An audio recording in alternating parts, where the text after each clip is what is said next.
இன்றைக்கு முதலமைச்சர் வரிசையாக நிறைய சந்திப்புகளை மேற்கொண்டிருக்கிறார். நேற்றைய தினம் எப்படி திமுக தலைவர், மதிமுக பொதுச் செயலாளர், பாமக தலைவர், இதே போல நாம் தமிழர் கட்சி தலைவர் எல்லாரையுமே சந்தித்தாரோ, இன்றைக்கும் வரிசையாக பல சந்திப்புகளை மேற்கொண்டிருக்கிறார்னு பார்க்கிறோம்.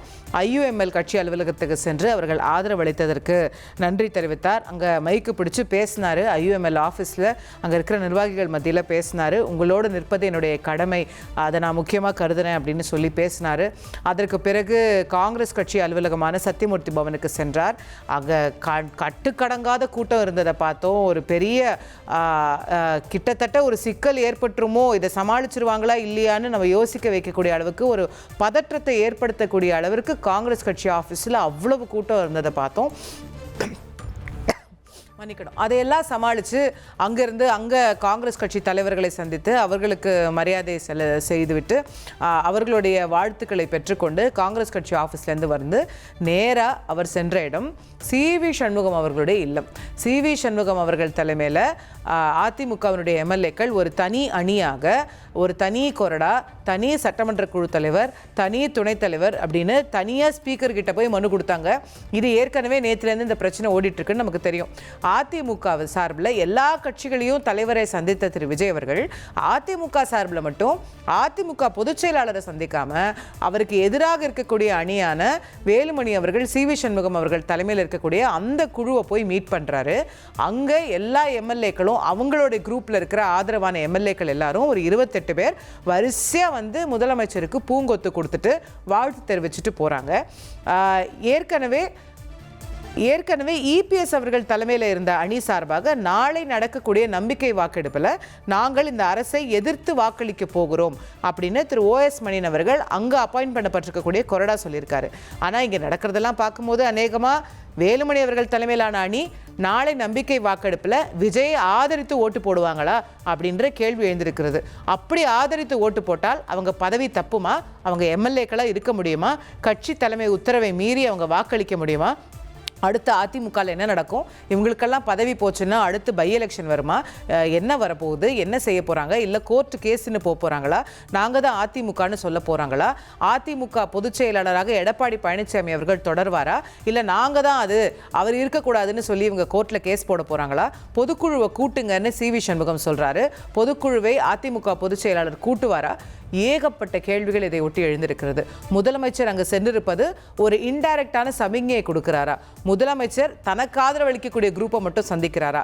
இல்லை என்னுடைய ஆதரவு இந்த குரூப்புக்கு தான் அப்படின்னு ஒரு சமிக்ஞையை கொடுக்கிறாரா? ஏகப்பட்ட கேள்விகள் இதை ஒட்டி எழுந்திருக்கிறது.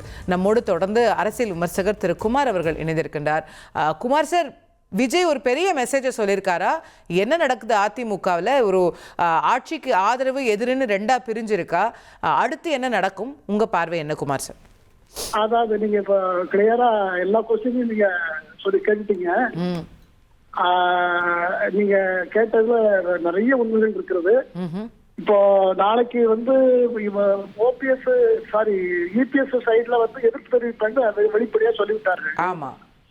அதே சமயத்துல அதுல இருந்து பிரிந்த 30க்கும் மேற்பட்ட திரு வேலுமணி CV சண்முகம் குரூப் வந்து ஆதரிப்போம்னு சொல்லிட்டாங்க. அவங்க கண்டிப்பா ஆதரிச்சிருவாங்க. ஆதரித்தால் ஆன்டி டிஃபெக்ஷன் லால வருமாங்கிறது இப்போ கேக்குறீங்க அதானே? கரெக்ட்.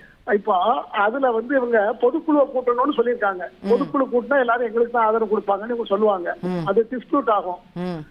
கடைசியில பொதுக்குழுல இப்ப இருக்கிற கட்சிகள்ல அவங்க ஆதரிக்கிறவங்க கடைசியில இந்த பக்கம் வந்துருவாங்க. எங்க மெஜாரிட்டி அங்க சேர்றது தானே நம்ம ஆட்களுடைய பழக்கம். நம்ம தலைவர்களுடைய பழக்கம் ரொம்ப சாதாரணமா கொள்கை சித்தாந்தங்கள்லாம் 2வது கட்டமா இருந்தாலும் கூட இவங்க இல்ல ஒரு 4 பேர் 5 பேர் அங்க இருக்கிறவங்க இங்க வந்துட்டாங்கன்னாக்கா அது சரியா போயிடும். அது டிஸ்பியூட்ல போய் முடிஞ்சாலும் கூட 4 பேர் 5 பேர் இல்லையே, எத்தனை பேர் யார் எங்க இருக்காங்கன்றதே இப்ப தெரியலையே.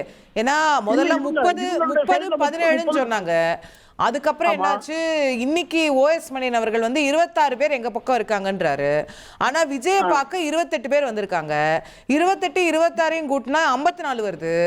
அப்ப என்ன யாரெல்லாம் 2 இடத்துலயும் முகம் காட்டிட்டு இருக்காங்கன்றது நமக்கு தெரியல. சோ நாளைக்கு எதிர்த்து வாக்களிக்கிறேன்னு சொல்றாங்க அவங்க. ஆமா, EPS வந்து எதிர்த்து வாக்களிக்க போறாரு. வாக்களிக்க போறாரு. ஆமா. ஆனால் இன்னைக்கு ராத்திரிக்குள்ள எல்லாத்தையும் சரி பண்ணி எல்லாத்தையும் நாளை கூட்டிட்டு வந்து வாக்கு அளித்துருவார்கள் என்றுதான் நான் நினைக்கிறேன். இந்த வேலுமணியுடைய குரூப் வந்து அவங்க நாளைக்கு வாக்கு அளித்து விடுவார்கள். இல்ல, வேலுமணி குரூப் வந்து வாக்களிப்பாங்க. ஆனா அப்படி வாக்களிச்சாங்கன்னா அடுத்து என்ன? இப்போ ஜேசிடி பிரபாகர் தான் ஸ்பீக்கரா இருக்காரு சார், அவர் தான் சபாநாயகர். அவர் இந்த விஷயத்தெல்லாம் இன்னும் நோட் அறிஞ்சவர். ஏன்னா முந்தானேத்து வரைக்கும் அதிமுகல இருந்தவர் தான், இங்க இருந்து தான் தாவேக்கால போய் சேர்ந்தவர். சோ இங்க யார் யாருக்குள்ள என்னென்ன பிரச்சனை ஏது எல்லாமே அவருக்கு தெரிஞ்ச விஷயம் தான். இப்போ அவர் என்ன முடிவு எடுப்பார்? இப்போ 2 கொறடா இருக்காங்க. இந்த பக்கம் வேலுமணி தரப்புல ஐ திங்க் விஜயபாஸ்கர் அவர்களை கொறடாவா நியமிச்சிருக்காங்கன்னு நினைக்கிறேன். இந்த பக்கம் OS மணியை நியமிச்சிருக்காங்க. இப்ப ஸ்பீக்கர் எந்த கொறடாவை அங்கீகரிப்பார் அப்படின்றதே ஒரு கேள்வியா இருக்குல்ல. எல்லாருடைய அதிகாரத்தை விட சட்டமன்ற உறுப்பினரா தேர்ந்தெடுக்கப்பட்டவருடைய அதிகாரம் இருக்குல்ல, ரொம்ப உயர்ந்தது. ஓகே. அவங்க முடிவு எடுத்தாங்கன்னா அந்த முடிவை கொஸ்டின் பண்றது கொஸ்டின் ஆஃப் லா என்ன சொல்றது, சபாநாயகர் என்ன சொல்றாருங்கிறது அப்புறம். ஓகே. அவங்க வாக்களித்து விட்டார்கள் என்றால் அவர்கள் விருப்பத்தை அவங்க நிறைவேற்றி விட்டார்கள். ஆதரவு தான். அது சரி. இல்ல இல்ல, இப்போ நாளைக்கு வந்து விஜய் அவர்களுடைய அரசு தப்பிக்குமா பிழைக்குமாங்கிறது இங்க கேள்வியே இல்ல. ஏன்னா அவருக்கு ஏற்கனவே 118 ஆதரவு இருக்கு. ஓவர் அண்ட் அபவ் தட் தான் இவங்க எல்லாம் போய் இப்ப ஆதரவு கொடுக்கறேன்னு சொல்றது. அந்த 118க்கு மேல உள்ளதுதான் இவங்க எல்லாம் சொல்றது. சோ இது வந்து it is not about the confidence motion. Confidence motion anyway வெற்றி பெற்றுங்கிறது தான் நமக்கு எண்ணிக்கை சொல்லுது. ஆனா இந்த கான்ஃபிடன்ஸ் மோஷனுக்கு அப்புறம் இவங்க நிலை என்ன ஆகும்? அதிமுக என்ன ஆகும்? ஒரு பொதுக்குழு கூட்டத்துல சரியாயிடும். யார் காலி ஆயிடுவாங்க? 29A representation of peoples act தான் இந்த கட்சி நடவடிக்கைகள் எல்லாம் அந்த சட்டத்துக்குள்ள வருது. சரி. பொதுக்குழு இஸ் சுப்ரீம் அத்தாரிட்டி. பொதுக்குழு தான் சுப்ரீம் பாடி. ஓகே. 1,28,00,000 மனங்களை வென்ற தந்தி டிவி யூடியூப் சேனல். தவிர்க்க முடியாத தம்ப்நெயில், கலக்கலான கான்டென்ட்ஸ். நீங்களும் இந்த குடும்பத்தில் இணைய இப்பவே சப்ஸ்கிரைப் பண்ணுங்க. அசுரபலம் கொண்ட எங்கள் டிஜிட்டல் கரங்களில் உங்கள் விளம்பரங்களை சேர்க்க வாட்ஸ்அப் பண்ணுங்க. 8939888378. Email advtthanditv@dttv.in.